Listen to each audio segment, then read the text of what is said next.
পরিষদের সহকারী সভাধিপতি এটিএম রফিকুল হোসেন মহাশয়, উপস্থিত আছেন মৎস্য কর্মাধ্যক্ষ রিয়াজুল করিম বক্সী মহাশয় এবং আমাদের জেলা পরিষদের সদস্যা শিউলি বেগম এবং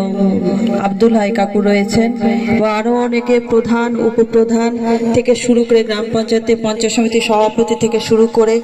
ব্লকের বিডিও সাহেব রয়েছেন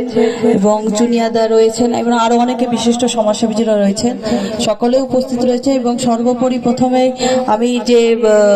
খেলায় অংশগ্রহণ করেছে সেই সকল খেলোয়াড়দের অসংখ্য আন্তরিক শুভেচ্ছা এবং অভিনন্দন জানাবো, কারণ তারা খুব সুন্দর একটা উদ্যোগ নিয়ে যে প্রধান কাপ আয়োজন করেছে, যে সকল সদস্যরা তাদের যে একটা মাঠ তৈরি করে দিয়েছে খেলার, তার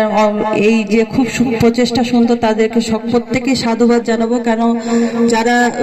এই খেলায় হার জিত লেগেই থাকে, যারা আগামীতে ভালো একটা যে স্থান গ্রহণ করবে তাদেরকে অগ্রিম শুভেচ্ছা।